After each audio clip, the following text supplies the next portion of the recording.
You know they say lightning never strikes twice in the same place. Well, Mega Man X2 would like to have a word with you, because X2 takes everything you know and love about the original and ups the ante with better, cooler power-ups, bigger and badder set pieces, and the great balls-to-the-wall action the original established, except now, these great balls are on fire.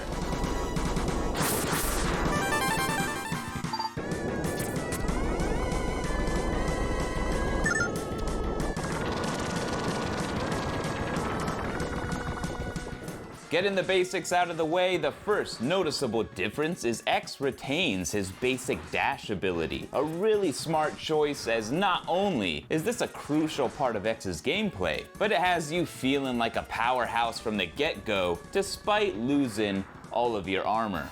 As X, you'll be taking on 8 new Mavericks, some of the coolest in the series in my opinion, like Wheel, Gator, Magna Centipede, or the ever-bubbly Bubble Crab. X2 feels like a combination of what Mega Man 2 and Mega Man 3 are for the classic series. Not only did they improve and build on the original, but they added some neat twists. Instead of the Doc robots haunting 4 stages, you have the X-Hunters on 3 stages across the map. Where they spawn will change based on the order in which you play the stages, and they must be defeated promptly and successfully in order to rescue your old friend Zero. The level design and enemy placement are absolutely on point, allowing you to glide through the stages, blasting all the enemies in sight in a satisfying, seamless way. The armor upgrades are again some of the best in the series. The second armor, aka Giga Armor, looks awesome as hell. Such a sharp design, and there's just something about that helmet and those red gloves that really do it for me. The Buster upgrade gives you a powerful double charge shot, rivaling that of even the ultimate armor in X4. The foot parts now allow you to do an air dash, a great mechanic that will be put to a lot of use in this game. The body armor upgrade reduces damage and gives X a temporary shield upon taking a hit, but it also gives you a Giga Crush attack, wiping out everything on screen, or at least doing a hell of a lot of damage.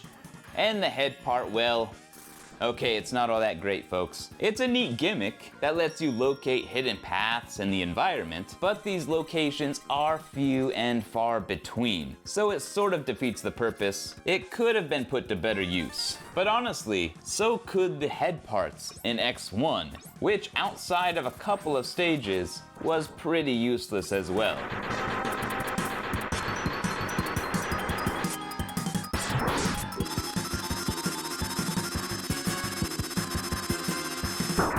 The special weapons you get here are great and have their share of uses, from freezing enemies with the Crystal Hunter to create platforms, cutting away breakable walls with the spin wheels, or using the Speed Burner to give you an extra dash or cover longer distances. Or how about the Strike Chain to grab hard to reach items or pull yourself closer to a ledge? You get the idea. I find X2's weapons across the board see far more use than those in X1. And the game holds no punches when it comes to its item game, provided some of the trickiest, challenging platforming in the series.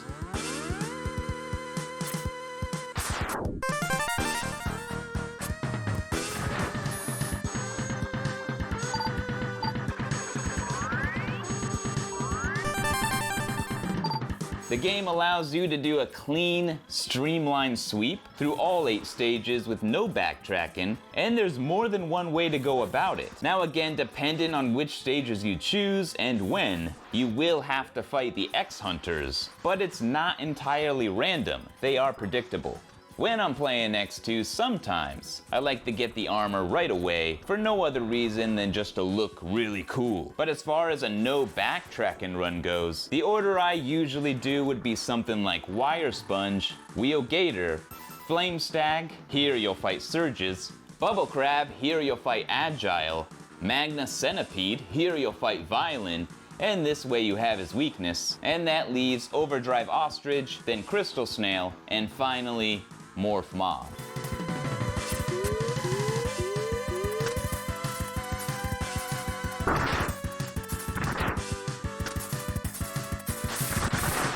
X2 is chocked full of additional little secrets as well. Whether or not you successfully collect all of Zero's parts will determine whether or not you fight Zero towards the end of the game. There's also hidden empty rooms that can help you fill up your sub-tanks, and whereas X1 had a hidden Hadoken upgrade, X2 will grant you the Shoryuken, allowing you to essentially one-shot enemies when you have full health.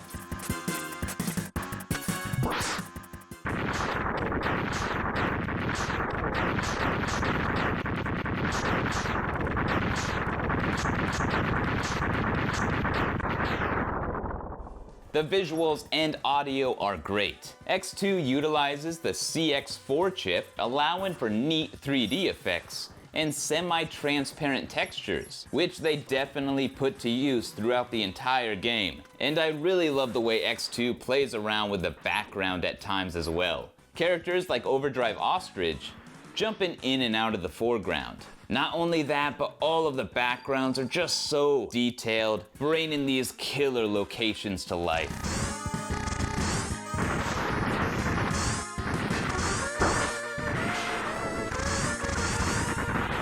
The soundtrack of X2 for sure has a distinctly different sound and instrumentation than X1, so whether or not it strikes your fancy really depends on your taste. And with how much I've gushed about X2 so far, you can probably guess what camp I'm in. I love the way it sounds. It goes without saying, X1 soundtrack is one of the greatest video game soundtracks ever. So naturally, Yuki Iwai had her work cut out for her to live up to the original. But boy, did she knock it out of the park. It's no less rockin', no less catchy, and each and every track in the game will stick to your brain like peanut butter.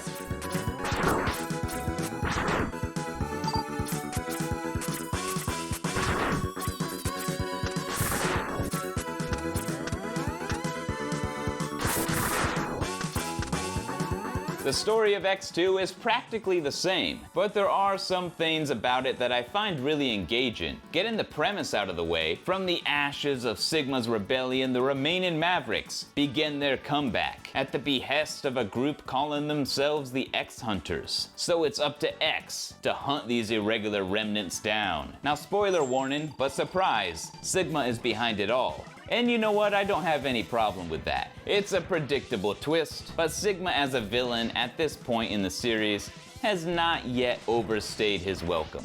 What I really find X2 has going for it plot-wise is its cast of characters, and especially what it does for X as a character. While I like Zero and I welcome his return, though perhaps it could be said it was one game too soon, I do enjoy how X2 is primarily focused on the exploits of X. In X1, we watch as he grows with the support of Zero, witnessing X become the badass he was destined to be. In X2, right away, X is that badass. And the word is out, X and X alone, with a target on his back, has these Mavericks scrambling.